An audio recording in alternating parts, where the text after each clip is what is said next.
Hello and welcome to another episode of the Portrait Profit Show. I am so glad that you're here with us this evening. We have three panelists who are going to be sharing their knowledge and their expertise here in just a moment. But before I do that, let me welcome you here. My name is Jim Landers, and my mission, it's simple. I help portrait photographers like you make a great living doing what they love. Each week you get tips and systems on the business side of photography designed to help you gain a mastery over marketing and sales, reducing the struggles that most photographers face so you can finally get what you deserve. You're in the right place. Welcome to the Portrait Profit Show. The Portrait Profit Show is sponsored and brought to you by Landers Photography School and Digital Pro Lab. And from Digital Pro Lab, of course, you all know Amanda. Hi, Amanda. Hello, Jim. How are you today? Great. Man, are you excited as I am? I know you are. I don't even have to ask. I'm very excited, as I always am, for all of these panel discussions that we have because you and Yes. I, go back and forth trying to figure out the right mix of people because it's not just one person we're talking to, it's three people, and we don't want to duplicate the same types of experiences from those people. We want a good breadth of education, knowledge that we know that we're going to be able to bring to the Portrait Profits viewers. And I think we've done that today with three different, very, very different people at different levels of their career and mentorship, whether they are in need of mentorship or are providing mentorship. So I really am excited about this. And one of them happens to be my mentor that I'm very excited to introduce you to. Love that. That's exciting in and of itself. That's exciting. So, uh, I'm glad you guys are here. This is a Monday evening. This is the second Monday of the month where you guys know, since you're here, you know that the second Monday of every month we move the time up from lunchtime, noon, to 6:30 in the evening for a couple of reasons. One is just to have one day that accommodates those who can't make a lunchtime appointment. But also we do something special on these, and that's where we bring in panelists. We bring in people who can share their thoughts, their experience, not just as mine or Amanda's, but someone else who's living it, who can share with you their experiences, their thoughts, their trials, their difficulties, and how they've made their way through it to wherever success they have reached today. And so uh, we have we're going to be talking about reaching your potential through mentorship. Let me put that title up real quick. You probably know this already, but reaching your potential through mentorship. But I want to encourage you to comment and like and love as we go through this. And so before leaving a comment, I want you to grant StreamYard, that's our platform, permission to see your name. Now we'll be able to see your comment no matter what, but we won't be able to see your name unless you grant StreamYard permission. And that's right there in the top of the feed, actually in the post, where you just click on that and it lets you in. That makes sure that we know who you are. But I want to encourage comments. I want to encourage questions, and I want to encourage the like and the love, because we love the love and we love giving the love. We love receiving that love. And so click that like button, click that love button, and comment and ask questions. If those questions are the questions that you ask, we might be able to include them. We may not because of time, but we may be able to include them. So please go ahead and ask. And those of you who are here right now, I can see some of you have already commented. Hi, Miguel. And it looks like Rick's here. Howdy, Rick. And Tim's here, and he's telling Dante to show up. Good job, Tim. We appreciate when people share. So thank you for that. Uh, let's. Is there anything you wanted to say? Anything more you wanted to say, Amanda, before we bring them on, the panelists? I'm just very grateful for the opportunity that Digital Pro Lab has to sponsor Portrait Profits. I think it's still and continues to be a very important part of our community and lifting everybody up.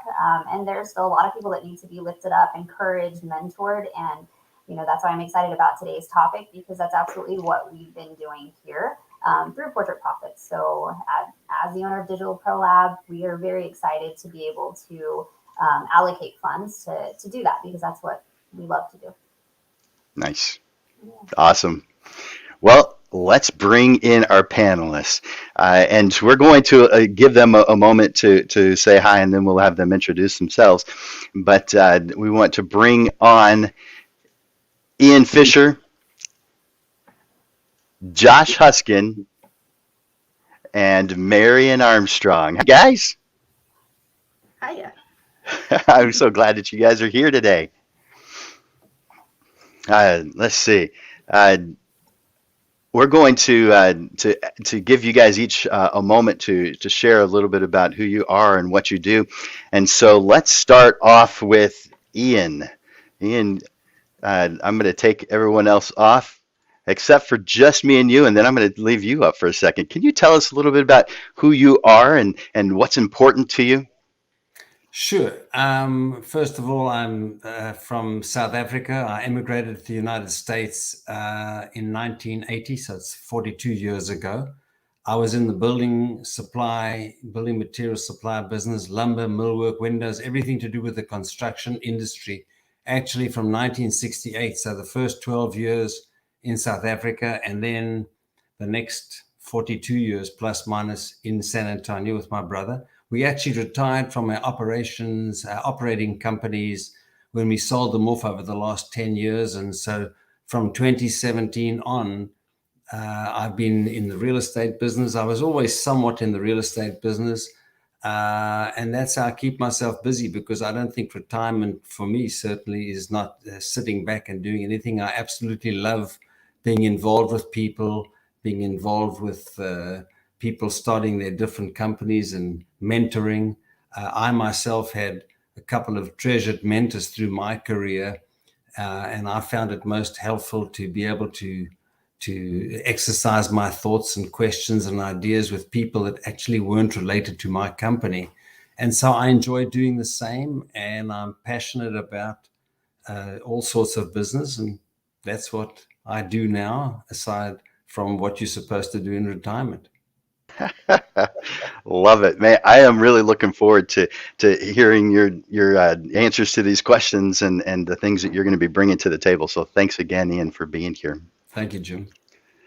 Now let's bring in Marion. Marion, can you tell us a little bit about yourself and the things you believe in and what you're heading towards? Yeah, so my name is Marion Armstrong. I'm a family portrait photographer. I work primarily with the disability community. You might be able to see behind me. And I've worked with the disability community for about a decade now. It's very, very much my passion. It is for sure my calling. I kind of often say that, photography is my passion. My other passion is the disability community. And if I had to pick one, photography would go away in a split second. That's how much I love the people in the disability community. I'm also a really strong Christian, and so one of my major things that I do outside of photography, and often photography is roped in with that, is using my skills and my gifts to also share the love of Jesus with the people that I work with. Yeah, that's me. Nice. Thank you so much, Marion, for sharing that. And I look forward to hearing what you have to say. You and I have talked many, many times over the Yes. years, so I may have heard some of it, but I always learn Probably. something new. So I'm looking forward to it. Thank you so much, Marion. Let's see. How about we bring on Josh? How's it going, Josh? Can you tell us a little bit about yourself and what you're doing? Yeah, for sure. Thanks for having me. Yeah, my name's Josh Huskin. I've been in San Antonio since about 2005. I grew up in West Texas and came here in '05. But yeah, so I'm a portrait photographer. I shoot people mostly, and everything from like commercial advertising to editorial. And yeah, I just kind of like the differences in assignments that I get, because it just is always something different for me. Like, not every day is the same. So if I'll be on a ranch one day, and the next day I'm in a lawyer's office, and then the next day I'm at a gym photographing an athlete. Like, it's just always different. So it's kind of what keeps me going. Just change of pace. And you definitely have a lot of things that you've done and therefore are able to share. So, uh, what area? You said West Texas. Is that in a specific area or just somewhere out west? I grew up in San Angelo, so San it's like Angelo. Okay, yeah, yeah, it's about 3 hours from here. yeah. So yeah.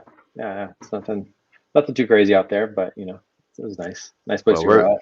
we're Yeah, lucky that you moved here to San Antonio. Everybody loves Josh. Thank you, Josh, for being here. Hey, of course. so I'll bring you back here in just a moment. I'm going to bring Marion back on. Marion, can you answer this next question for me?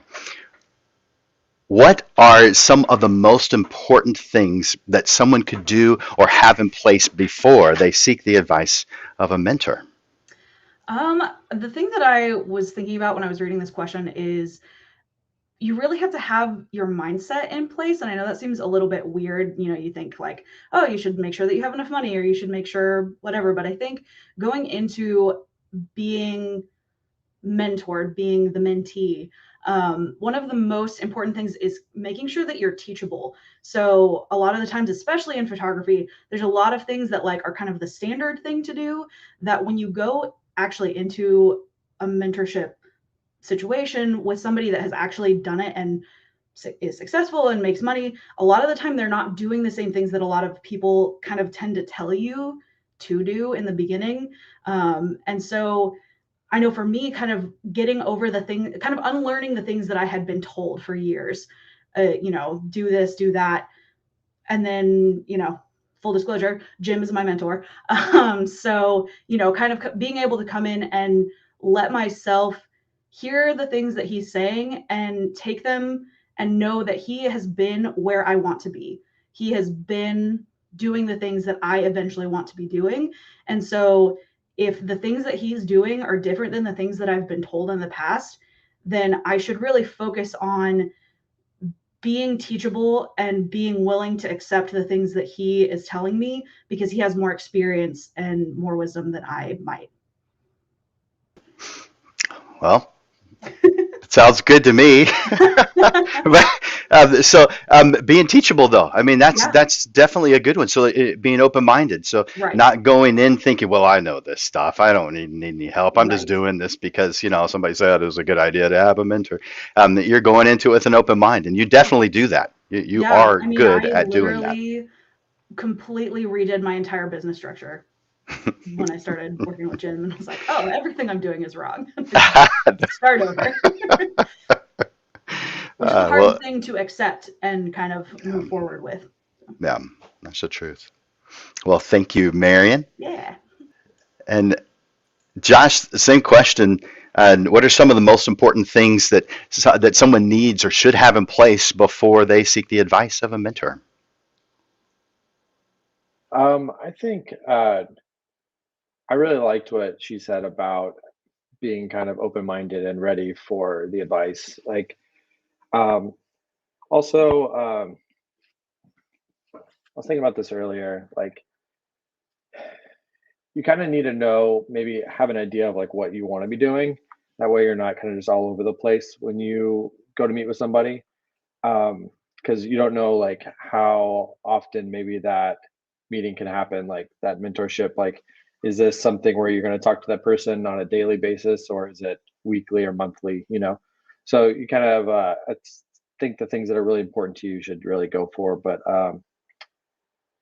you know, I kind of, and a lot of it I think is driven by like your immediate needs. Like I feel like most of the time, whenever I've called upon other photographers that I've really looked up to over the years, it's always when I like, it sounds bad, but when I really need something. But like whenever I'm in a pickle, I'm like, I have no idea what I'm supposed to do with this clause in this contract, or what I'm supposed to do in this, what I should charge for this, or whatever that kind of would be, you know. So a lot of the times it kind of ends up being something where you need someone real quickly, and then having like relationships with people already where that's not the first thing you're asking for is very helpful. Like where you can just call or text someone out of the blue and they're willing to help you because you've kind of built up that relationship over time, instead of just trying to hit a home run on the first time you meet. If that makes sense. Yeah, that definitely makes a lot of sense. Having that relationship, someone that you just, it's more like a friend, Oh, someone for that sure. you can Yeah. call and throw those questions at them, see what kind of reaction you get. Yeah, Yeah. that's good advice. Yeah. Thanks, Josh. Yeah, for sure. All right, so that same question is going to Ian. What do you feel are the most important things that someone should have in place before seeking the advice of a mentor? So I think there's two aspects to the question, because the first is understanding the business of the business. You know, whether you're building houses or supplying building materials, or in the photography business, whether it's taking portraits or having a production facility where you print pictures, etc. In my experience, looking back at across the board at any kinds of businesses over the years, typically when businesses aren't successful, it's not typically because they don't know the business of their business. They're usually pretty good at that. The question is, can they finance it? Can they keep profits in the business? You know, do they get away from the situation of just producing a lot of revenue but not keeping any income from that revenue? Are they just making sales, or are they actually making a bottom line to come along with it? And so I think mentorship for me is getting the whole picture from somebody that really understands how to produce a bottom line, because in the end, that's what we're all trying to do. You know, we're pretty good at what we do, but can we bring profits to the bottom line to help our families and lead a more successful financially business life? I think in the end, once we admit that, we can look to a mentor to say, would you mentor me on a monthly basis or a quarterly basis, and have all your questions? Because you may know about photography, but do you understand cash flow? Do you understand growth? Do you understand margin? Do you understand that, for instance, taking a trophy job that looks like a wonderful job for your business because it's a lot of sales, but it may not in fact bring bottom line to your company, or it may hurt your business in terms of poor service to the customers who formed your foundation? So I think mentorship provides that, you know, and it becomes a lot more than that as you grow with many employees. If you just, you know, like a one-man operation or two-man, it's simple. But if you have 10, 15, 20 people, there's human resource issues, there's healthcare, there's insurance, there's all types of stuff that go along with that. And I think a business mentor across the board doesn't need to know much about photography, because you'll fill him in on what he needs to know about that. But I think certainly he can round the package to where you produce the correct size sales volume and the correct size percentage bottom line for your volume that you need to make money in your business, because that's in the end what it's all about. That makes a lot of sense. I mean, no one is expecting you as someone who's only been doing this for a little while to know everything. But someone who's been doing this for longer than you probably does know some things that you wouldn't even be aware of. It may not even know to ask. And so having that person who has experienced those variables, who's come across those challenges already and found a way to make it happen. That's great advice, Ian. I appreciate that. All right, so next question is going to Josh. So, Josh, what are the top 2 or 3 skills that a mentee should be focusing their attention on? I mean, there's a lot of things, but are there some main ones? You mean just like, I have a question about the question, if that's okay. Sure. So the top 3 skills, 2 or 3 skills they should focus just like in photography in general. Is that what you're asking? Well, Or finding it could be that, but there's a lot of reasons why someone would contact a mentor, and so you know, as someone who people have called on to seek advice from in that capacity. Are there certain things that you have told them that are kind of the basics? I'll give you an example of mine. I have often found that I have to bring people down to the basics because they're trying to solve a problem that has no foundation yet, and so I'm bringing them down to a base. So have you defined who you are and what it is you're trying to do, and what kind of client you're after, and those kind of things. So I bring them down to a base, and I do that often because it seems like they're just jumping straight to something without having anything from which to base it from. And so that's one of the things I was thinking about with that particular question. Okay, cool. Sorry, thanks. Sure. Yeah, so yeah, I think going off what you said, that makes a lot of sense. You know, you kind of you need to know like what you're wanting to do too. So like where if you want to get to this place of shooting, like so people ask me a lot like how do I shoot for a magazine? Because I've done a lot of editorial stuff over the years. And a lot of times they immediately start thinking of like, oh, I really want to shoot for like Texas Monthly or New York Times or whoever. But a lot of times, like you kind of cut your teeth on some of the smaller publications. So you start on these like smaller places and you kind of learn and you build up that way. And a lot of the people you meet in those, in like the smaller kind of magazine, they also are on their career path where they're going, and they end up being like, for instance, like two or three of the people at Texas Monthly that I work with were all at San Antonio Magazine or Austin Monthly at one point. So like I had great relationships with them over the years, just whenever we were doing like smaller stuff for a more of a local magazine, and then now they're you know, moved on to the big leagues. But anyway, so yeah, I would say like you kind of, if you wanted to get to a certain place, I think you need to start somewhere else, like somewhere a little bit smaller, and kind of build your way up. So I might have went off the rails in that question a little bit, No, but that's yeah. good. I That's just good. ramble a little bit. I've been drinking coffee since 8 a.m. So No, no, that's awesome. That's good. I mean, having the knowledge of where you're heading is an important variable. yeah, Without it, it'd be like getting out on a highway and saying, "Ooh, that highway looks good. That road looks pretty. That looks like I might see the sunset better from over there." When you get out on the highway, when you're driving somewhere, you know where you're heading, and that yeah, causes you to have potential to have success to get there. Same thing in business, and I think that's what you're telling us. yeah. You just said it better than I did. That's Well, awesome. Appreciate it. Thank you. that's funny. Thank you, Josh. Yeah. Same question to Ian. Are there a handful, two or three skills that you feel like that people need to focus their attention on? Yes, I think that number one, you have to identify the roadmap to where you're going. That's such an important part of this business, and identify what your challenges are. For instance, have a mentor in the business that you're in, because we've all got so much to learn about that. And in photography, there's so many different aspects of it that I can well understand. People must specialize in so many different aspects, but for that matter, in every business, whether it's a particular product you supply, or whether you want to open up another line to enhance your foundation and your growth of your company. So identify what you're trying to do and find out if that's the direction of your mentorship, or do you need a financial mentor, or do you need someone to guide you through the challenges of employees? I think once you've got these important questions, identify with that particular mentor to help you through your business.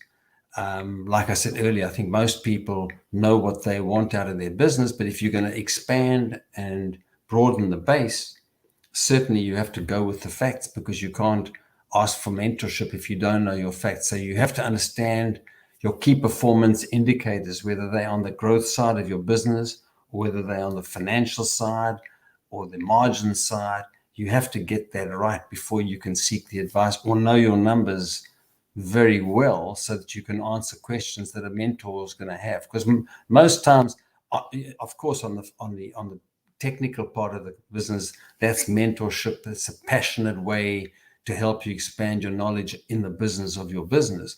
But on the numbers side, if you're going to go to a mentor, a mentor will very quickly give you some KPIs, key performance indicators, of what you need to track on a day-to-day, week-to-week, month-to-month basis, so that you can remain profitable or become more profitable. That makes a lot of sense. And we have to know what our goals are in order to give ourselves a potential to get there. And like you said, those key KPIs, the key performance indicators, that's one of those words that I assume most people know. So I'm glad you didn't just say KPI. I'm glad you actually said what it meant, because not everybody knows what that means, but it is important to know. Yes. We've got to know our numbers. We've got to know where we're heading. We don't start off with a foundation without it. So, Right. yeah, thank you, Ian. Appreciate that. So, the same question to Marion. Can you tell us, Marion, 2 or 3 things that you feel like a mentee, a business owner should be focusing their attention on? Honestly, I think aside from, I agree what everybody was saying about just knowing where you're going, and kind of having an idea before going into mentorship on what are you actually wanting help on. And I think that's something that you too can figure out with your mentor. If you know, like, I just need help, I don't know what to do. But I think if you go in knowing kind of some things that you want to work on, that will help. I think the other thing aside from that I was going to say is, I think something that I see consistently is just having confidence in your work. And that's something that I was definitely lacking on, and something that I had to work through with Jim and with other people to kind of be willing to sell myself. And that was something that I really, really struggled with, because it felt selfish and it felt like something that I was bad for doing, or like I had kind of a little bit of imposter syndrome around that, which is kind of where you feel like you are very qualified, but you feel like I don't belong here. I'm not gonna lie, I have a little bit of imposter syndrome on this panel right now, because I feel like I'm a lot less qualified than everybody else here, but it is imposter syndrome, right? Because I have been doing this for a long time, and have been a mentee for a long time also. So just kind of having that in mind, that is something that you can work on with your mentor, and work on just in your day-to-day life, of being willing to say, yes, I am good at what I do, and know that that is not something that is bad or wrong. And you are good at what you do, Marion. I try. You work with the special needs community, and you love them. You've always been interested in that. It's just natural to you to be able to work with them and do the best possible job for them, which is a niche market. So anyone can press the button in front of anything.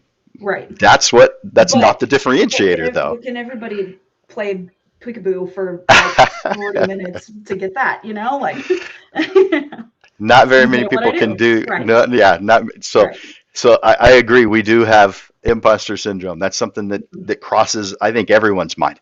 Right. Maybe those with the most amount of confidence, the extreme of the world, maybe they don't experience that ever. But I think that's a normal thing for us to experience, partially because I think it's one of the key indicators that you care. Right. Because you know that there's somebody who knows a little bit more than you, and so you're comparing yourself against those who are better, which is a good thing to do. Mm-hmm. So that gives us that sometimes uncomfortable feeling of, am I really the right person for this? Am I the best? Well, maybe you're not, but you're really good, and you're continuing to be, and you'll never reach perfection. You're just heading in that direction. Right. So, well, thank you, Marion. Yeah. I appreciate that. And I'm glad you brought that up, because that is something I feel like that most of us feel it from time to time. Right. Yeah. So, yeah. Definitely. Thank you, Marion. All right. So the next question is going to Ian. Ian, let's see. What things should a mentee do to demonstrate their growth throughout the mentorship? What does a mentor expect? What's a good thing for the mentor to know, and to be able to feel confident that the efforts that they're giving towards this person are beneficial? There's actually something being done. I'm going to answer that in 1 second. I just want to go back to Marion and discuss that topic. Don't feel the imposter syndrome is a bad thing. It's humility on your side, for which you should be respected, Marion, because when you've got butterflies in your stomach, that means that you're always on your toes and thinking ahead. And there's nothing wrong with butterflies. Preferably, the butterflies are flying in formation, and it suggests that you've got an open growth mindset. And when you've got a growth mindset and a little bit of the imposter syndrome, you'll always learn and you'll always grow better. And you should be grateful that you have that growth mindset, because so many people think they know it all at too young an age. Believe me, as the years go, you will notice the difference. Those who know it all too young learn nothing, and those who feel like they've got lots to learn. I felt that way my entire life, and I absolutely loved the fact that I could call people and learn from them. And so you continue to grow for many, many years. Yeah, definitely agreed. And thank you. So I just wanted to throw that in. And back to the question, I guess what a mentee should do most is listen carefully. Listen to what your mentor is saying. And if he suggests that you keep certain spreadsheets, certain numbers, whether they relate to sales or to any KPIs, key performance indicators, you should present them regularly and in a format, because understanding, I keep coming back to the business, and I know there's such a difference on this program about the technical side of what you do. And not for a minute am I selling that short, because in our world, there were so many around the state and around the country, there were different ways to sell and to package products and to make it better. And I spent a lot of time with people around the country learning how to operate our companies bigger, because we had big operations, with close to 1,000 people working for us at times. So there was a lot to learn, and some you could transport to other places and some you couldn't, because it was important only in the state of California or in Florida, but not really relevant in Texas. But I think whatever you do, know your numbers and report them regularly and keep consistent numbers to demonstrate that you're paying attention to those things that make you a more successful company. I know I keep, like I said, I focus back on the bottom line, because I think that's when you really are able to grow a business. If you're just turning dollars in a business, but you're not producing bottom line, and believe me, everybody goes through that at some stage in their career. I had my years of major growth and not the relevant or the fair amount of money to the bottom line for the additional growth. That's a mistake. So one has to understand that balance. And so I think as a mentee, prepare, use your knowledge, use your numbers, and present that every time you meet with a mentor. That's that's really good. I mean, knowing your numbers, you said to report your numbers regularly. The bottom line is it matters. So when you say report them regularly, are we saying for business purposes or for quarterly taxes purposes, or for communicating with your mentor purposes? What things were you thinking of when you said report them regularly? I think report them regularly, number one, to yourself or to your accountant in your organization or to your co-managers. We used to have what we called FGU, Fisher Group University. And so we had all our managers, and there was about 25 or 30 managers from our various companies. We'd meet every month and we'd discuss everyone's performance and everyone's numbers and go around the table. And we were accountable for those numbers. And so I think the tendency with small businesses is to run from the tough subjects and to turn a blind eye to say, let me just go make another sale, especially if businesses revolve around sales and you have to make them. But you have to stop yourself and say, look, that's terrific. We need the sales, but are we executing correctly on the business that's flowing through the operation? And so our FGU, Fisher Group University, we took people that started out with us as forklift drivers and worked their way up into millwork operators, and then they became managers, but they knew nothing about what it means to turn inventory. How many times a year do you turn this particular type of inventory? Or how many times, do you turn that? And so we would explain to them what the difference was between a profit and loss account and a balance sheet. And of course, even in the smallest business, that makes a difference, and when you get to really big companies, that's the difference between life and death. I mean, you can have sales that are huge and not enough operating cash in a company to actually run them. And where is that operation? It's sitting in dead inventory. For instance, and I'm not too familiar with the photographic business, but I know a little bit about it. It may be in equipment, or it may be in paper that you haven't used correctly. If you're not turning it, I've gone into a dozen small lumber yards and people can never get their cash flow right. And I say, I'll tell you where your cash is. It's in that inventory, which I can see has got too much dust on it. It's not turning. So you're not putting it back into cash. So you've got a cash flow problem because you're not turning your inventory. And so you can't focus on your business because your mind is on cash flow because you can't pay your bills. So those numbers are so important as you grow. And even in a small business, you can be a few 100,000 or $500,000 a year. Yeah. Cash flow is vital. We all know that in business. Yeah. Yeah. You're so right. Thanks, Ian. All right. Let's bring in Marion to answer that question. What things should a mentee do to demonstrate growth throughout the mentorship? I think again, I would say just being teachable, and just showing that you are willing to take the advice of your mentor. And then I think the other thing is oftentimes there will be like assignments or things that you should be putting into practice. And if you're not doing those things, especially between meetings, like, and I know I'm guilty of this, the only thing that you're doing is you're wasting time and you're wasting money and you're putting barriers between you and where you want to be. So if it's something where your mentor has said, go out and do this thing or get this thing in order or do this exercise, and then you meet up with them next time and they say, how'd it go? And you say, I didn't do it. All that you've done is waste that time between meetings and honestly wasted the money from at least one meeting not doing the things that you're literally paying somebody to tell you to do. So I think that's something that's really, really important. Yeah, that's true. And I didn't think about it that way where you're saying, wasting the time. We all have reasons and excuses for not accomplishing some goal. And when you have a mentor, does that give you an extra push to get that stuff done? I think it can.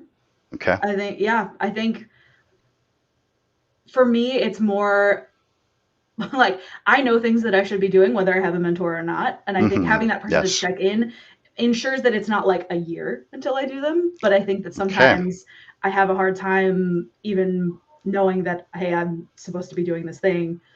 It's still kind of hard for me sometimes to push back that barrier. And oftentimes that does come down to confidence. And, I can talk about that more later, but like, it does come down to like, there are these mental blocks that I have that are sometimes hard to get over. That I think are just important to kind of push past and understand that like, even if it's hard, it's worth it, especially if your mentor is telling you this is worth it. Okay. Very good. Thanks, Marion. Now to Josh. Josh, what are some things that a mentee should be doing in order to demonstrate their growth throughout the mentorship?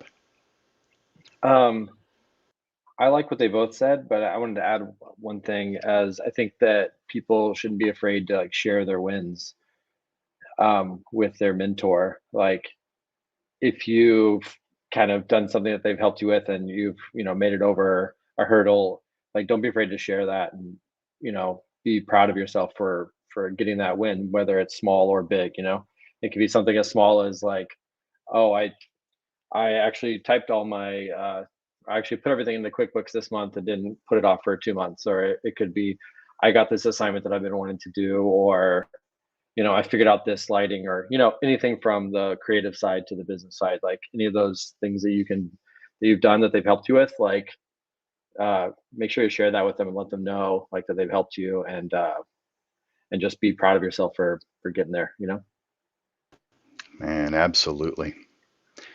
And we do need to celebrate our wins. Yeah, always. How do you mind if I ask a follow-up question? How do you celebrate a win? Usually I just whenever I go home, I just can just be not stressed about it anymore. Like I don't know if that makes sense or not, but like whenever I leave the studio and go home and I'm with my family, like if there's stuff like hanging over me from work, like it's like coming up on the end of the quarter and I haven't finished my books, or all those kind of things, like that stuff kind of like can drag you down in your personal life. Oh, yeah. So like just being like home and being like relaxed and not worrying about work, I feel like is probably like the most satisfying thing for me to be like, besides having like a cold beer or something after a big win, but Of course. yeah, just being able to just kind of relax and have some time for yourself and not have to worry about work, because it's really easy to think about work all the time. So What's your favorite beer? uh, I've actually not stopped drinking beer, but during like since the pandemic, I started drinking wine more. I don't know why, I just got bored with beer, I guess. But so I'm kind of like figuring out stuff. If I'm drinking a beer, I usually go for some sort of like IPA or something like that. Unless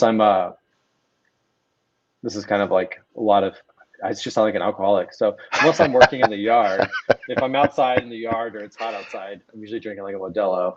But if I'm just Oh, like sitting down yes. for dinner, I'll do like an IPA or something, Yeah, I and like or Modelo wine. too. Yeah, yeah. It's just good outside, like hot Texas beer, So, It is. And there's some others too, but well, that'll take us off way too far in a different direction. yeah. Thank you for sharing that, Josh. And you guys that need to give Josh a thank you gift. An IPA might be nice, or maybe Yeah. some. Is it red or white wine that's your fave? Usually I'm sticking to red for now, All but right. I've had a few whites that are good. So. Thank you, Josh. All right, so we have a new question, and it's going to Marion first. Uh, do you ever lack inspiration? And if so, how are you dealing with it? Yeah, I definitely, this is something I'm glad I prepared. I, during the pandemic, was really, really struggling, especially working with a immune compromised population. Every single one of my clients is immune compromised just from having disability. And so it was something that was really, really hard for me to deal with. And I was like, I don't know how I'm going to stay afloat and stay relevant. And I honestly, like, my mentorship with Jim got me through 2020. He and I came up with an idea together of doing a project where it was talking about the struggles that the disability community faced that a lot of people didn't realize with the pandemic. And so we actually worked together for, God, it was like 5 months on this book. Together We Adapt. And we, it just in the book, it just tells the stories of the disability community. And I, met up with 10 different families and just talked about what they had been dealing with. And that was something that was really, really helpful. And having a mentor really, really helped with it. It kept me from giving up and saying, well, I can't do anything. And well, it's just hopeless. And the way that we kept that safe is everything was outside. Nothing was anywhere it was all from their homes. And I was, I had a 10-foot minimum every time that I was with a family. So, every single one of those pictures is done with a long lens, things like that. And really just made sure that we were being safe, but it was something where it kept me relevant and that it did get a lot of media attention too. And so I think that is one of the major benefits of when you aren't feeling inspired, meet with a mentor. Like if you're a photographer, Jim is an amazing mentor. He is well worth, he's well under what a lot of people charge for mentorship, and the advice that he gives and the experience that he has are really, really great. He's not asking me to say this. He probably would be upset that I'm talking about this.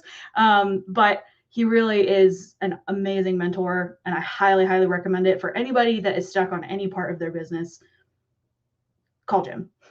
He's great. Yeah, I was not expecting that. I know. Thank you, Marion. People think I've worked for him. I talk about him so highly that people think that he has hired me to talk about him. Maybe I should. I, Maybe you need a part-time job. Then I feel like it would take away from me being like, I'm literally not paid to say this. Oh, Marion, thank you. Hey, that Together We Adapt book, where'd you have that printed? That was at Digital Pro Lab with Amanda. I'm sorry that I didn't mention that. I should have. Yeah, sorry, my partner to work that too. That was there were three people working on that. You obviously 99%, and Amanda and I shared 1%. Maybe I got a quarter of a percent. She got 3/4. Sorry to just throw you in there like that, Amanda. It's fine. All right. So that same question, uh, do you lack inspiration? Uh, it goes to Josh. Have you ever felt like you're lacking inspiration? And if so, how have you dealt with it? Um, Usually on a daily basis, I feel like I lack inspiration. Um, it's like I feel like if you get to a point where you're like, oh, I don't need that anymore, or I'm good, like then there's nowhere else to go. Like you never want to plateau, you know. Kind of like I wrote down um, what Ian said earlier about butterflies in the stomach. I hope they're always flying in formation. I just loved how he said that because I feel like before every assignment, I still have like some butterflies and feel that way. And the night before, it's hard to sleep, and you know all those things. So yeah, so I mean, all the time I lack inspiration, but I to get it back. A lot of the times, I try and do like personal work. So I really really believe in like personal work, like personal projects, whether it's like a whole project or just like having one person come sit for a photo for you. You want to try out something you haven't done before. You kind of can really work out a lot of the kinks in what you're doing on your personal work, where there's not a client there telling you yes or no to what you wanted to do. Because if you're the client, you can just do whatever you want. And so a lot of the work that I've got over the years has been people calling me and be like, "Oh, we really liked this picture from this project you did," and like that was a personal project of mine. So then it turned into my personal work is now paid work, you know. So just kind of like a win-win because then if you're doing the personal work that you really want to do, and someone's going to pay you for it, like that's great. So I think like whenever I lack inspiration, I always feel like it's whenever I'm just doing like back to back like assignment work and I haven't done anything for myself. So I'll try and block some time on my calendar and just go shoot for myself and shoot for fun. And I think that really kind of brings me back level. So yeah, that's where I would whenever I lack inspiration, that's what I do. That's great. You actually block time off for your personal projects on your calendar. Yeah, I mean, well, I mean, yes, I will. You know, if if someone called me for an assignment, a lot of times it'll get bumped. You know, because I still have to pay the mortgage and things, right? You know, Of but course. Of right, course. there's you still have to run a business, but yeah, I'll book stuff on my calendar where I'm like, hey, this time I'm gonna go do this. I'm working on a project right now with some people, and we've been uh, trying to shoot once a week. And so like, one afternoon a week we've been working on this project. And some weeks we all can't, our schedules don't line up and it doesn't work out, but other times it does. So but yeah, you just kind of have to make time because you realize if you don't make time, it just like a year has gone by, like, you kind of blink and like, it's like, oh wow, like it's 2022, so That's so true. And yeah, I thought it was like 2019 still. right, things are going fast. That's the truth. Yeah. So I'm fascinated. I really appreciate that you do that because I think that's important for us creatives. We need to do stuff that's for ourselves. Yeah, yeah. The job's fun. We wouldn't do it. We would not do this if we didn't love it. But we still have our own things, our own interests, the inspirations that we have, the things that we've seen that we would like to try ourselves. And you're putting those inspirations on your calendar and actually making time to be yourself, be the creative that you are. That is awesome. I love that, Yeah. Josh. Thanks. Yeah, thank you for sharing that with us. Oh, of course. I appreciate it. And so the same question is going to Ian. Ian, do you ever feel like you are lacking inspiration? And if so, how are you dealing with it? Once again, before I answer that, I'm going to go back to Marion. Kudos to you for making that beautiful book. That's terrific. And Josh, to you as well for understanding the meaning of balance, because balance in life is just absolutely everything. And when you get a little older, as I hate to say it, but I am, you recognize what that balance is all about. I worked hard at that, and I must say there were years that I did not succeed at that. I was too busy with my work because I was, and with my brother, I mean, we were what we call long days and short nights guys. I mean, we were up very, very early every day. I'm embarrassed to tell you what kind of hours we kept. But the balance is vital, family, and we've been blessed with terrific families, and so we feel very, very fortunate. So that's vitally important. In terms of the inspiration for me, I can remember very, very few minutes, if anything, that I ever lacked inspiration for, because we were so passionate about the business. I mean, I think that passion's everything in business. If you haven't got the passion for what you're doing, you're in the wrong business. And so my middle daughter, who's an anesthesiologist now, 46 years old, she said to me one time many years ago, "Dad, do you ever feel down?" And I said, "Yep, but never for more than about 30 or 40 seconds, because there's no time for that." And what I would do if I ever had a 30 or 40 seconds, oh my goodness, moment where maybe we lost an order or lost a contract, I'd get right out there and go and make another sale, or deal with another challenge in the business, or walk into one of our factories that was producing doors, go resolve something, because I loved the business of the business so much that the inspiration was there. Are there good days and bad days? Absolutely. Do you go home sometimes feeling, wow, I need a break for a few minutes here, but I never lacked the inspiration to get out the next day and go and slay the dragon, because in our business, it was that or you wouldn't make it. It was that simple. So that's my perspective. That makes a lot of sense. Yeah, and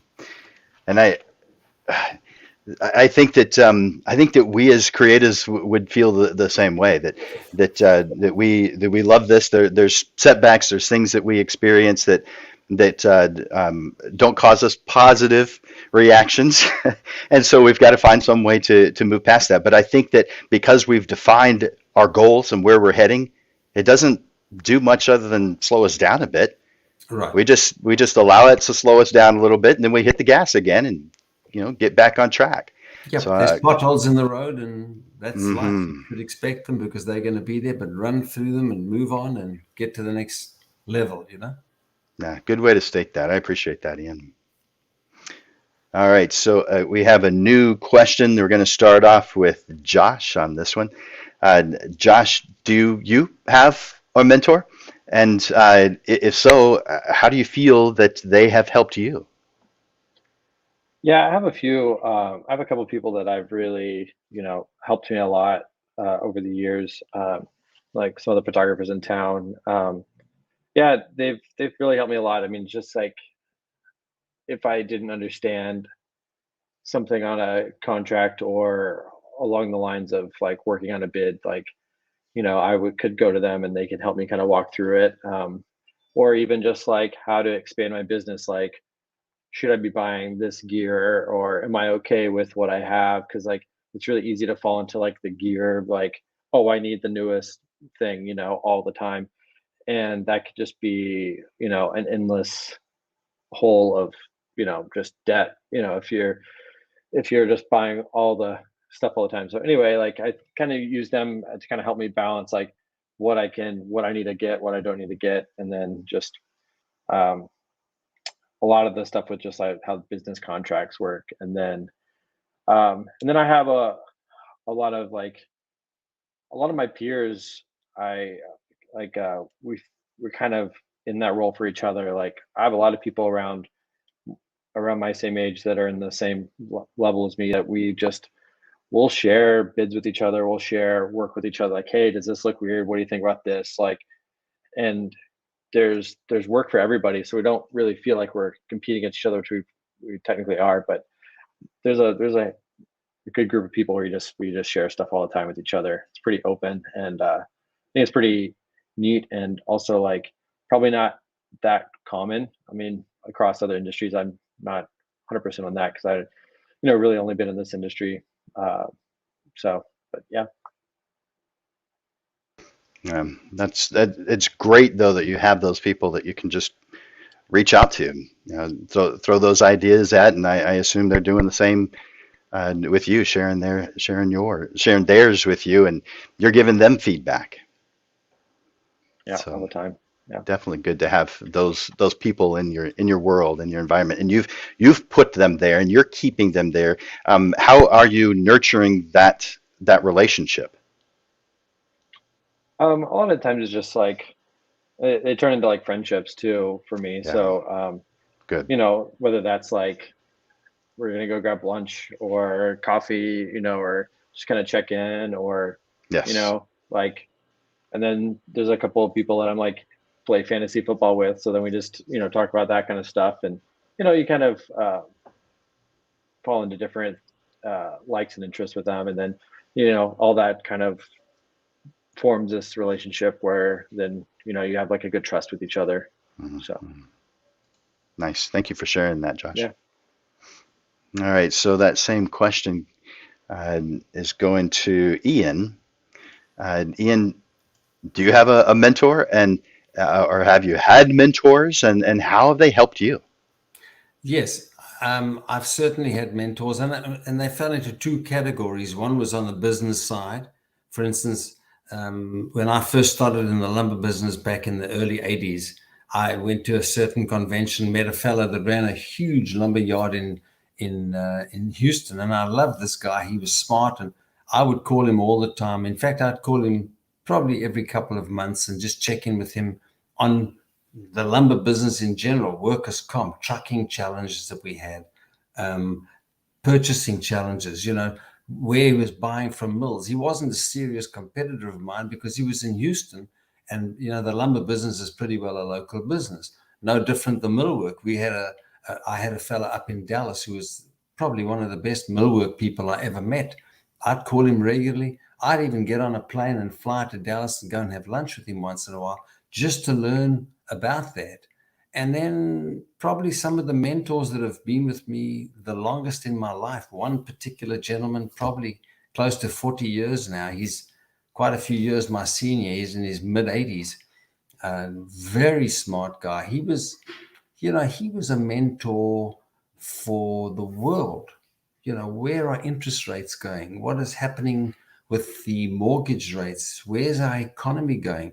We had so much exposure to challenges in our companies because of things that were taking place on a national level. So we had to be very much in touch with things like that. And so he was a mentor of mine, and it remains a terrifically good friend that I can call on, and we still lunch all the time, and we speak, regularly. So those mentors, not only for your business life but for your life in general, I think are vital. You learn as you grow older that there are so many terrifically smart people that are around. If you don't take advantage of their knowledge and their friendship, you're the loser. And I've been incredibly blessed to know so many people like that I keep up with, even in what I call retirement, which is not retired at all. But that's probably the most fulfilling part of my day-to-day life, is that I speak with all these friends, some of whom have been mentors, and you keep up with the world and you keep up with your business. And even though I'm retired from all those operating companies, it's almost like I'm not, because I still get people calling me that worked for me for 30 years. They'll call me with a challenge and they'll say, how would you resolve this? And that feels pretty good. But I know I could do the same as a mentee 20, 30 years ago myself. So it's very nourishing to kind of turn that full circle. Yeah, man, love that. That's some long-term relationships, and that's that proves how healthy those relationships are, how beneficial they were to both parties. I mean, if it's not beneficial to both, then it's not going to last. So, how did were these people that you worked with just thrilled to help you, or was there something that they got out of the relationship too? Were they bouncing ideas off of you? I think it's always a two-way street. Otherwise, it's going to be very short-lived. Yeah. I mean, most of them, I had my share to offer as well, with great humility, and they were interested in what I had to say. So it was, it was a really a good share of information. One of the older gentlemen that I mentioned earlier, he's just a terrific personal friend. He was a client of mine back in the early 80s, but we talk about the world in general. And, I think he appreciates what I've added to, once again, with great humility, to his life as well. But that's friendship. And business is friendship. Josh said it just a little earlier here, That's that right. you become friends. People deal with people. That's what it's all about. Whether it's a mentee, a mentor, whether it's a client, whether it's an employee, people want to deal with people. It's not the bank, it's the banker. We don't deal with institutions, we deal with people. People buy from people, work with people, want to mentor people, be helpful to people. It's based on their personality, their interaction. And that's the part that is so helpful to both parties all the time. So it's typically a two-way street. It's no different, I'm sure, Jim, that you feel about some of, the people you mentor. You get a lot from them and you enjoy the relationships, because without that, it's not much fun anyway, right? That's absolutely the truth, and I'm glad that both you and Josh have brought that up. That you're this is a friendship. I mean, it is a mentorship. That it does fall into that category, but these people become friends. They become people you enjoy being around and enjoy that interaction with, and would crave that interaction and want to continue that interaction. So I'm glad that That's both correct. of you And brought it up that way. Right, I'll tell you, forgive me for interrupting. No, The you're good. interesting part about these friendships, the smartest people I've met over the years in my business were never afraid to tell me what they were doing. They never kept their cards so close to their chest that they were threatened by me. And I was exactly the same. People would ask me a question and I would tell them the answer, and they say, wow, I didn't expect you to go into that detail. I said, you asked the question.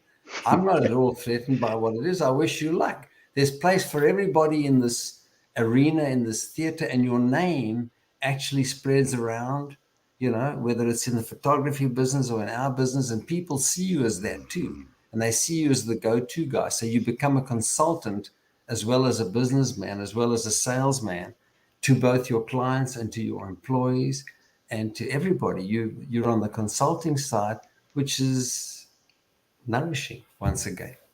Nice. Yeah, thank you for bringing that up, and especially the way you did. Thanks, Ian. So I've got that same question for Marion. Marion, you may have already somewhat answered this question, but do you have a mentor, and how have they helped you? Yeah, so my mentor is Jim. And I've kind of last year was a little bit of a weird year, so I've kind of taken a break from doing like official mentorship services with him, but I did do mentorship with him for about a year, and I like a year and a half before that took classes from him before doing one-on-one. And that honestly, like it has literally changed my life. Just having somebody that I can go to and say, hey, I'm having this struggle. And they're able to say, I keep saying Jim is able to say, hey, here's how when I've run into that, or when I've had people run into that, here's what they've done, here's what I've done. And just having, again, that somebody that has more experience than you, being able to come alongside you and honestly help it seem not so bad, especially when it's something that you're struggling with a lot. Be like, hey, there's hope, or hey, here's how you can move past this. And something that I don't think I actually ever really said, but something that Jim has told me that has been really, really helpful for me has been not seeing roadblocks as a wall, not seeing them as something that stops me, but seeing them as something that is instead a stepping stool. And this is an analogy that he uses a lot, where the things that are hard in business and in photography are things that when you get over them, it's something that elevates you more towards your goal. And so that has definitely been the case when I have been working with Jim, where instead of something that previously, and had I not had a mentor, would have made it so that I just stop and give up, is something that he is able to say, hey, keep pushing past this, or hey, here, do this thing. And instead of it being something that completely stops me,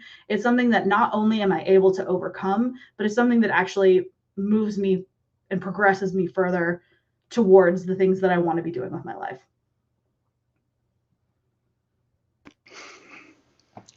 I don't know how to respond to that. It's but so yeah, I mean we're using and Ian mentioned this earlier that we have certain things that are difficult that we're going to be affected by. It's just we're human, Yeah, I mean, and if and that's, yeah, if that's financial, if it's somebody said something horrible, like that was my big thing, is like people would come into my life and say terrible things, and I think I had talked to you once about like this thing that like had a really big mental block on me, and you were like, well, that's not accurate, and it was like the first time that anybody had said that's not true, or put that, they're saying this terrible thing about you, well, turn it into them saying this terrible thing about themselves, and they're projecting onto you, like, that is a huge thing that is very helpful. nice. Yeah. Well, thank you for sharing that, Marion. Let's bring on Ian. Ian, did you have a response before I asked my question? No, I think that's right on Good. target. Forgive me. No, you're good. Well, have you ever received advice that you received? Well, you liked it, you thought it was a good thing, but now you've realized you don't agree with it anymore. It's not what was right for you.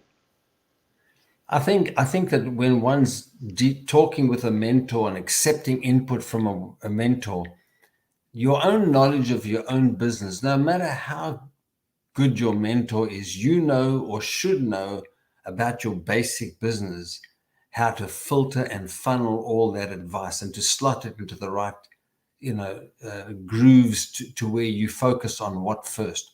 And I think it's perfectly fair to say, if I spoke about 5 issues to my mentor, I like 3 of them, and 2 of them I'm going to either postpone, or I'm not going to go there yet because it's not relevant to my business yet. But that's just the maturity that comes with your own growth. I'm sure in your first year in business, you tend to follow them all. But down the way, you'd make decisions where you recognize that, there's a smorgasbord of advice you can pick from. You don't have to eat it all, take it all. I can't remember getting advice that I followed from a mentor that I actually took that led me down the wrong road. I was fortunate not to have a mentor that gave me that wrong advice. But I think that one just filters through the thing and applies, the best that you listen to and the best that you receive, from your mentor. You've got to pay attention to references. I always said, if you're going to get a reference from somebody, listen to it. I broke that rule once or twice where I wanted to hire somebody and I needed a person to put in that position so badly that I'd call the reference and they'd give me a bad reference, and I'd think, well, I can control that. The truth is, you probably can't control that. I've made that mistake. But with mentorship, I just learned to apply the knowledge that was being given in the correct proportion as it related to my business. It makes a lot of sense. Yeah, you do know your business, and so there are times when you're going to either delay something or you're going to use it to whatever degree. Or I like how you said it, put it in its slot, and you've got a whole smorgasbord, but you don't have to eat the whole thing at one time. Definitely good ways, good pictures in my mind of what that means, and I can totally relate. Thank you, Ian. So that same question to Marion. Marion, have you ever received any advice that you took but you now disagree with? It wasn't right for your business. Yeah, not from Jim. I did have a mentor before Jim when I was in high school and just kind of getting started. And she, at that time, had told me that my skills had grown to the point that I could charge $200 for a session. And that is something that I took and ran with it.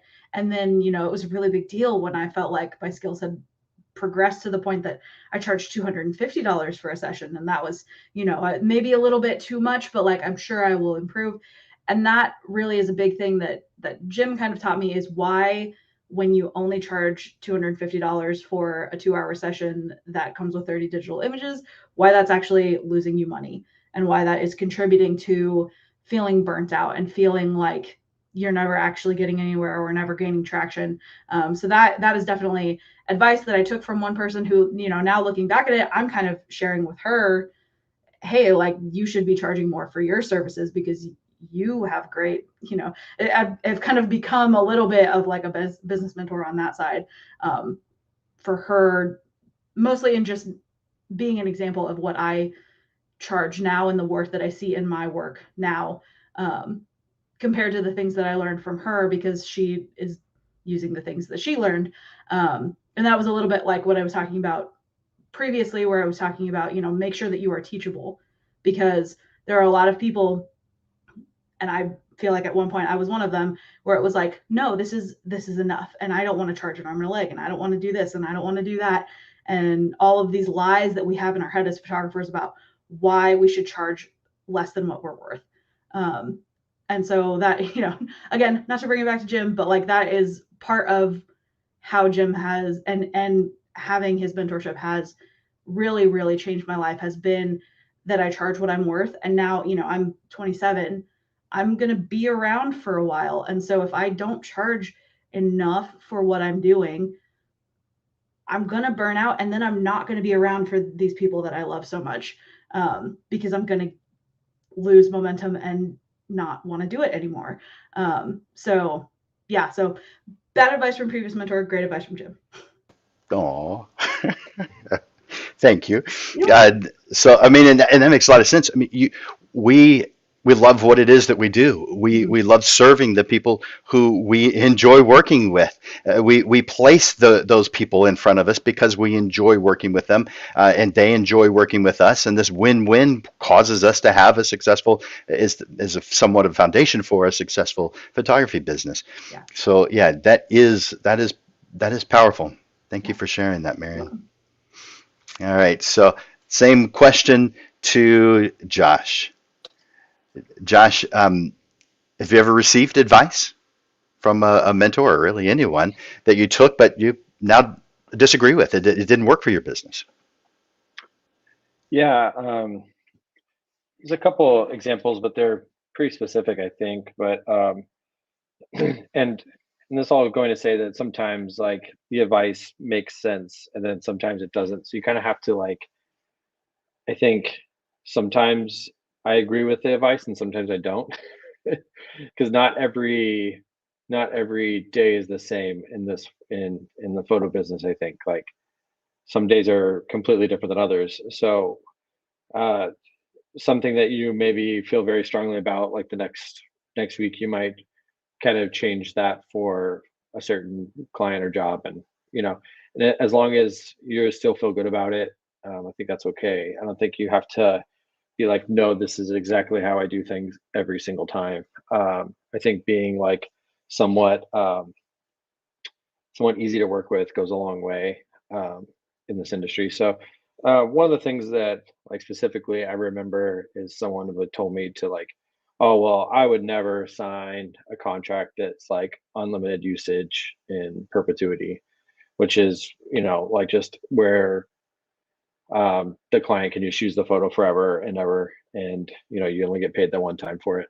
Um, and I do feel like I hate signing those. I don't like signing them. So in the commercial stuff that I do, like I really try not to do that. But there's been times where I'll sign them because I'm like, it's maybe I'm doing like headshots for a law firm or like architects or something along those lines where they want to have these photos and they're just going to use them on their website, and they want me to sign this contract that their attorney wrote up or whatever.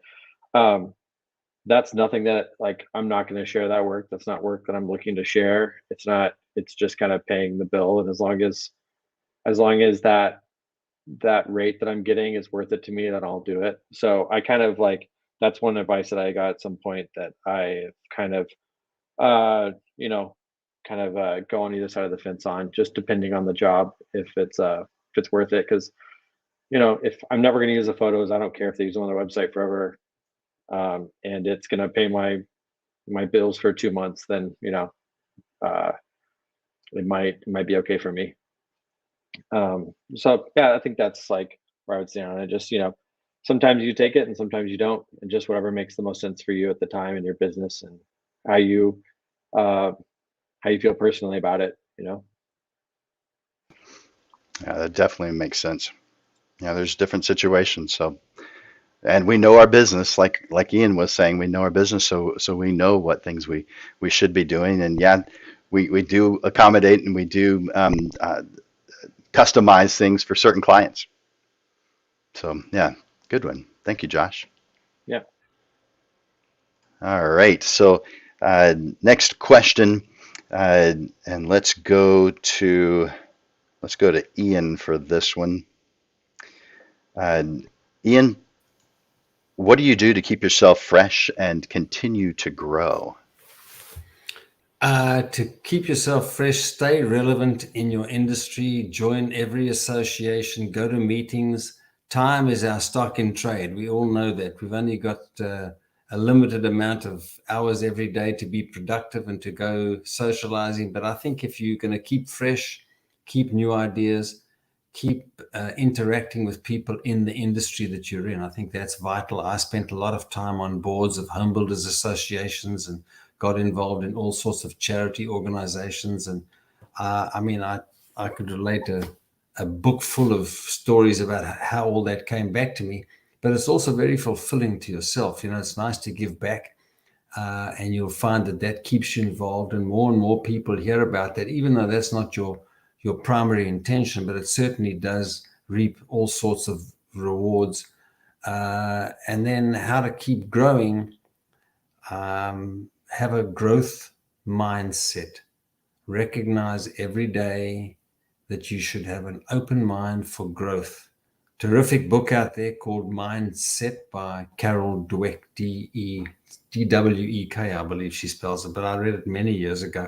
Terrific book about always learning more about not just your business, but about life and about everything around you, being interested, and you'll become much more interesting, and you'll enjoy what you do day to day, and you'll interact better with other people, and you'll be much more successful in your business. Is pretty well the way I've reverse Marion's age, my 72 years versus your 27, Marion. So it's a good time to begin that. Thank you, Jim. Oh man, that's good. And that reminds me of a story that it was several years ago. I don't remember what it was. It was maybe it was waiting for something, so it might have been an airplane.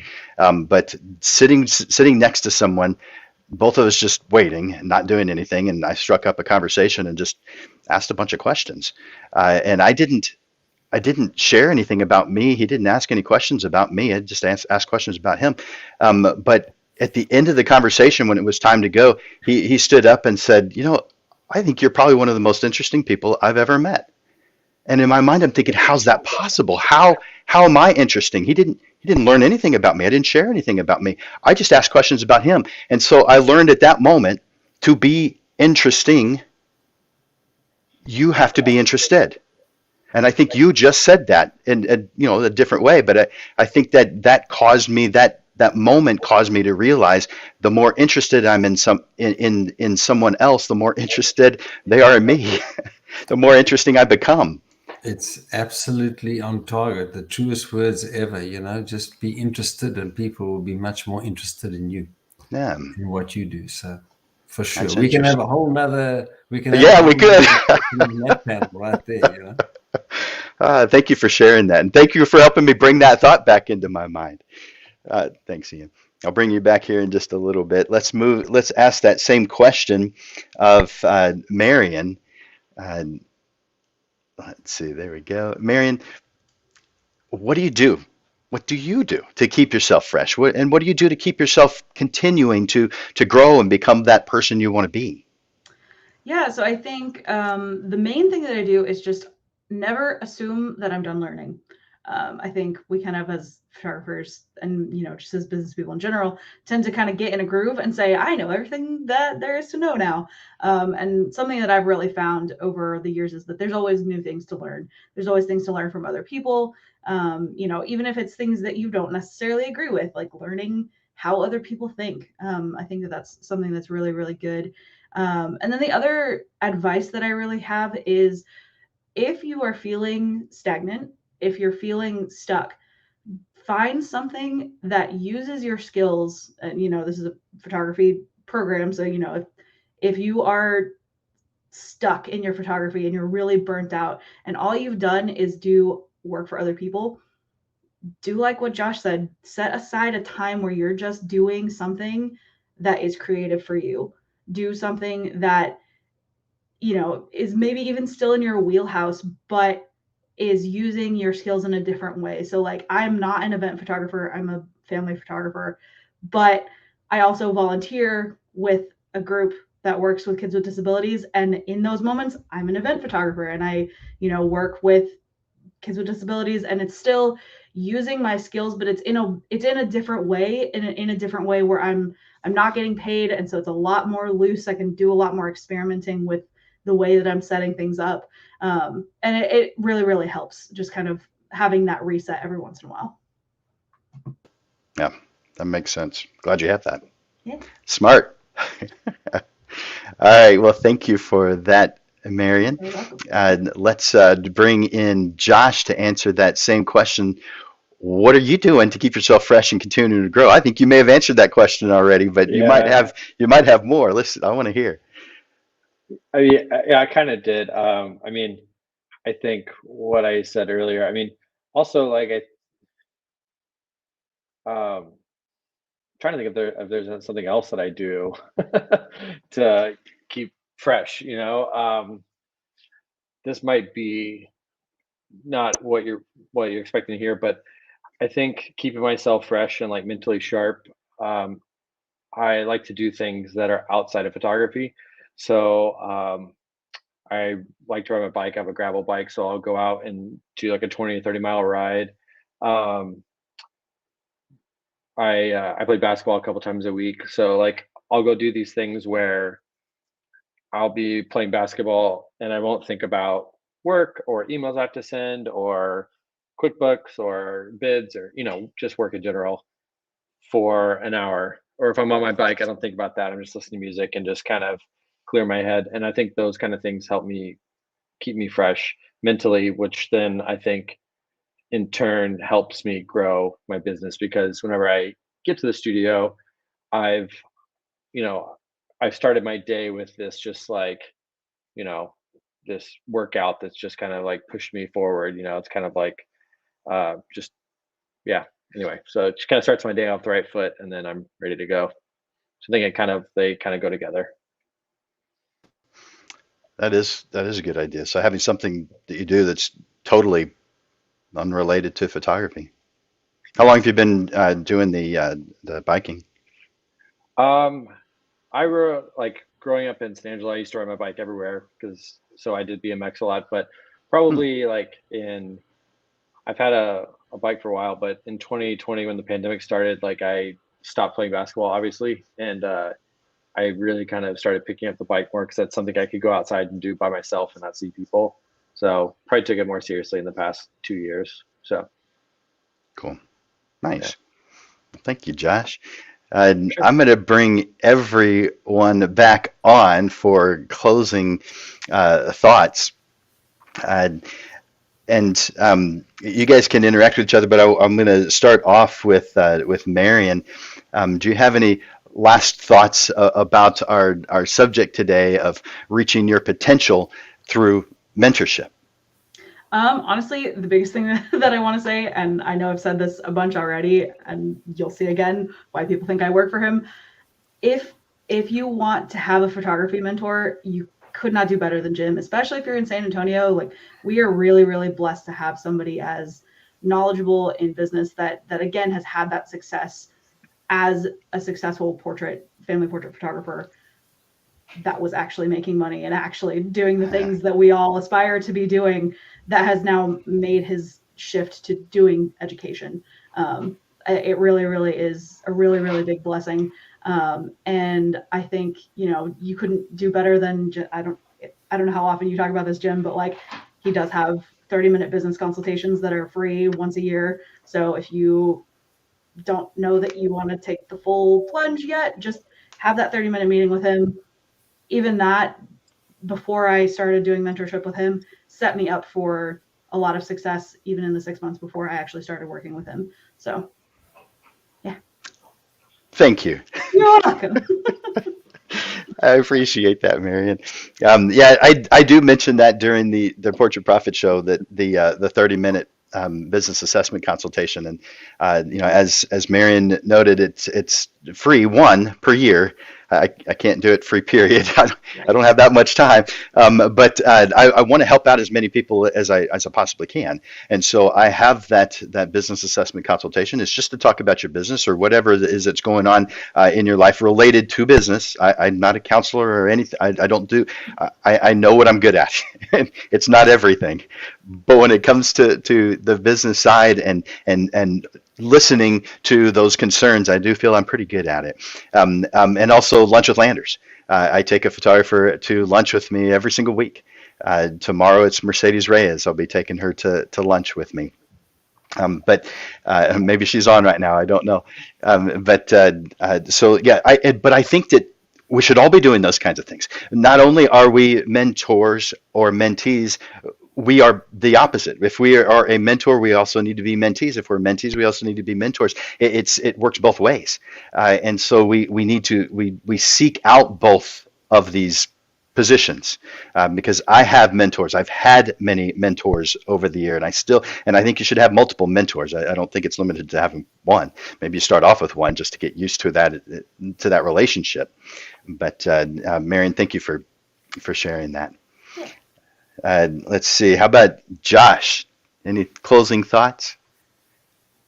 I think sometimes people might be like, if they're trying to reach out to somebody for advice or to start this kind of mentorship, might be like afraid to do it. But just, I feel like you can bribe a lot of people with tacos and coffee.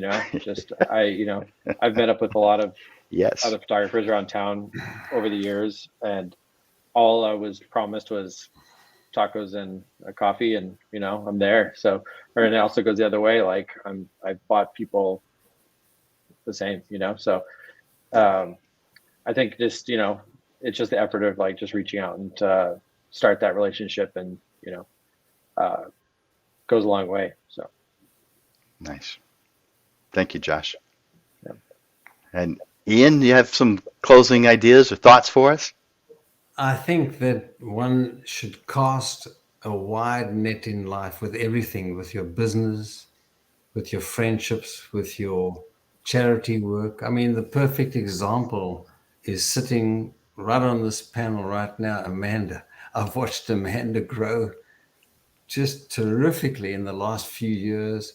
And here she is giving back to this particular program. I know that she's involved in all sorts of other, social activities and business endeavors and music endeavors. And these things, by casting this wide net in life, it enhances your life. It answers actually all the questions that you talked about earlier, the inspiration. It's the people in our lives that give us inspiration, and you learn from all of them. And serendipity plays a huge role in one's life. And the more you expose yourself to the world and to your city and to your organizations, the more you learn and the more comes back to you, and the more serendipitous experiences you'll in fact experience. So, good luck to all of you that are listening. And I hope there was a spot of wisdom here and there that you could pick up on that helps you all become terrifically successful. Wow. Thank you, Ian. Appreciate that. Amanda, did you want to share anything with them or with the viewers? Yeah, absolutely. I mean, thank every single one of y'all, Josh, Marion, Ian, of course, for your time, energy that it takes at the end of the day to have to think through the questions, answer them, and hopefully give nuggets to people that they're going to be able to take away with them after this program and kind of let it ruminate and inspire them in their day-to-day hereafter. Ian, you talk about serendipitous, occasions. Y'all don't know this, but Ian was a longtime customer of Digital Pro Lab, and that's where I met him. I've probably known him over 18, 20 years at this point.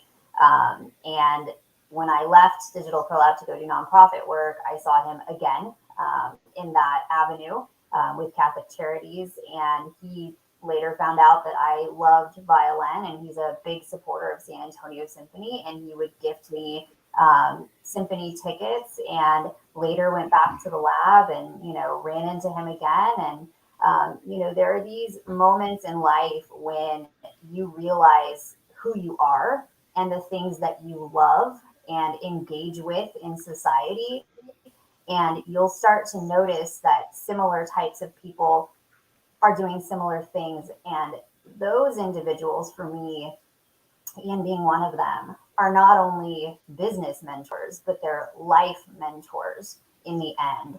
And Ian, thank you so much for being here and being my life's mentor. Everybody knows I own Digital Pro Lab, and I need you to know that it is absolutely a result of Ian helping Ray and I through the last 18 years for sure, but the last 2 years specifically, getting through pandemic and the stress and the challenges and business contracts or whatever, all the things that I had no idea that life was going to throw at me. And Ian has guided me through all of that. So thank you, Ian, from the bottom of my heart, as you well know. And again, thank all of the rest of you. I hope you find a mentor or offer that mentorship to somebody else that, that's been so fulfilling in my life. So thank y'all. The honor has been mine, Amanda. I love that. And Ian, she has said a lot of good things about you. Thanks. That's not just for the show, and I'm sure you know that. That's she definitely brags on you. She's very proud of you and glad she knows you. And I can see that and I can feel it, and I appreciate that she shared that with me. Thank you. Very mutual. Perfect. Well, Ian, Marion, Josh, you guys are fantastic. You are here uplifting others.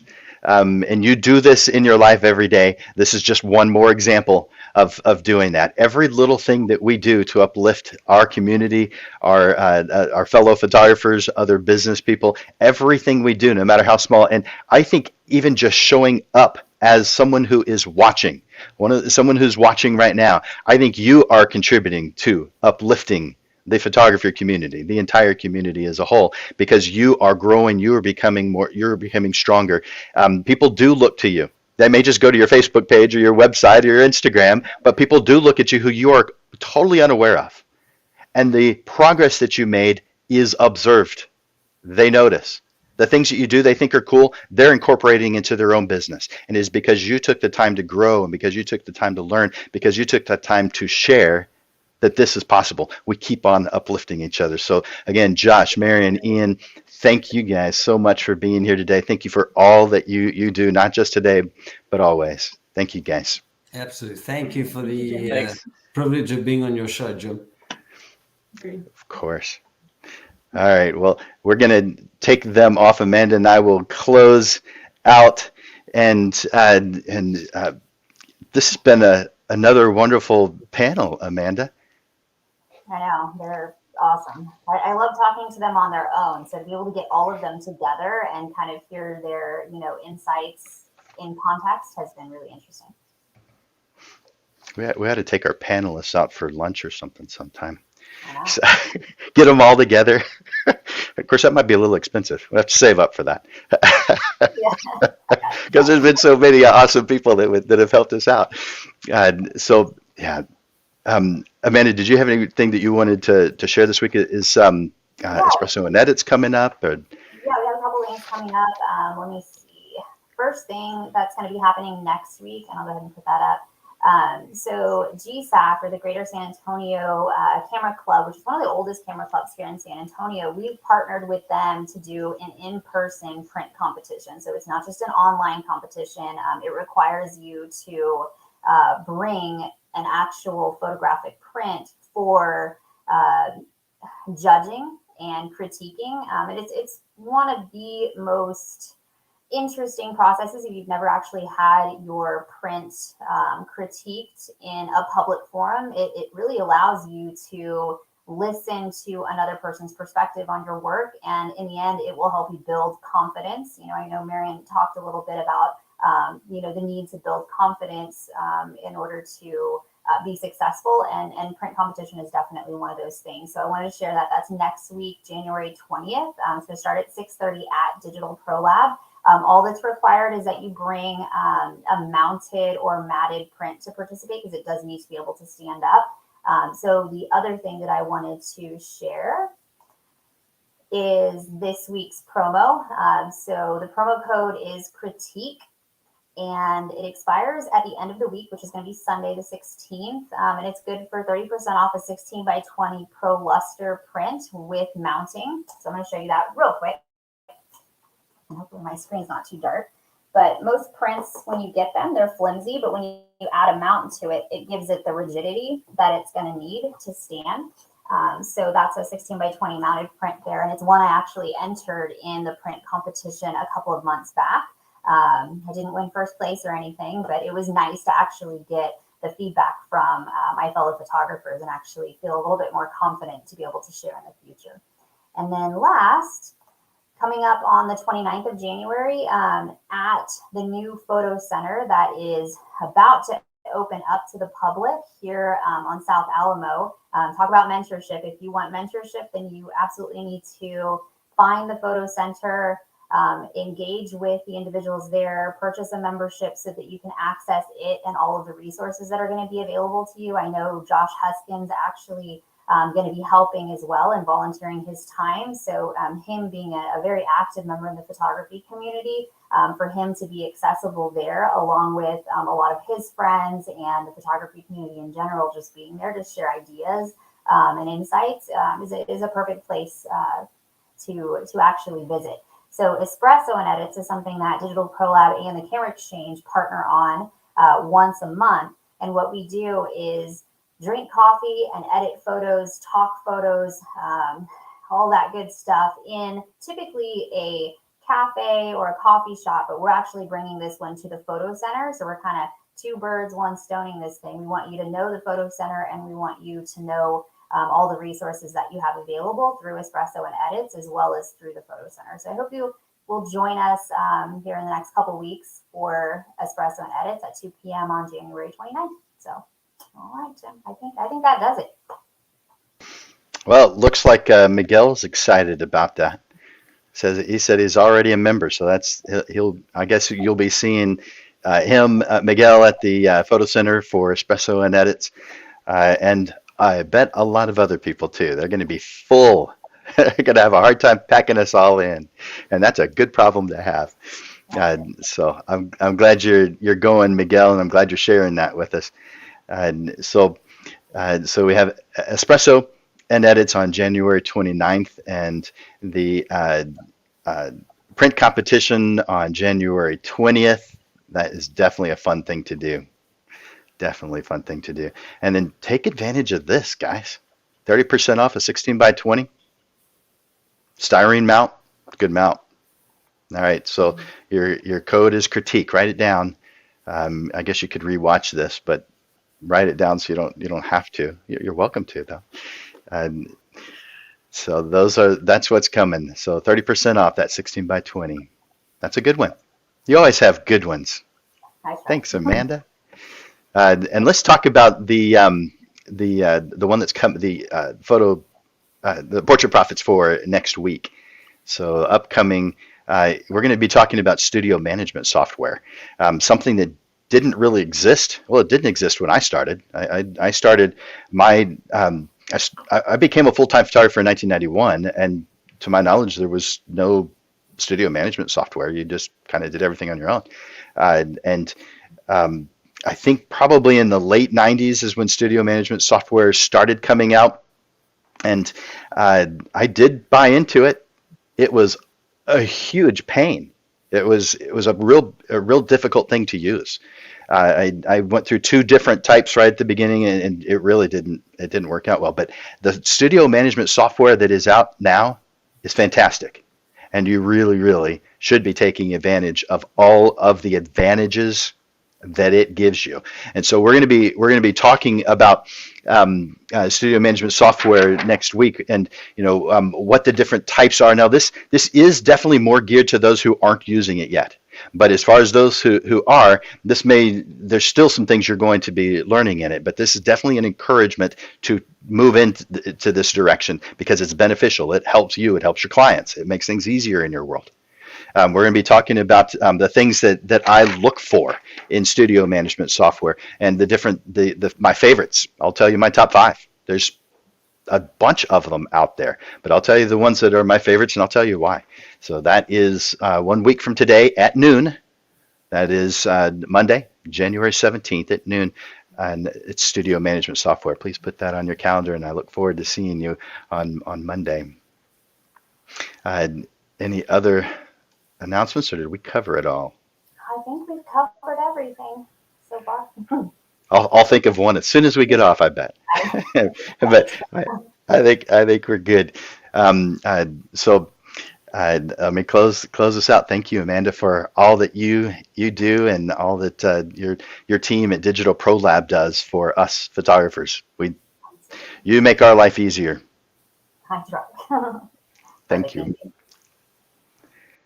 So you guys have just heard a lot of opinions on mentorship. It's probably something you already knew about, probably already agreed with, maybe even have been taking advantage of and using. Definitely put it into practice if you haven't, and grow it if you need it, because we can all use some help, but also be a mentor to someone. You need to be both. There is someone who knows less than you do. Share what you know with them. For Landers Photography School and Digital Pro Lab, this is Jim Landers bringing you the weekly Portrait Profit Show, giving you evolving content, awareness, and even fun to the business side of photography. We provide helpful information, step-by-step processes, how-to articles, and action steps that will help you with the struggles that most photographers face. You are consistently realigned by watching this show to the path that leads to the success you deserve. Bye-bye for now. Thank you guys for being here.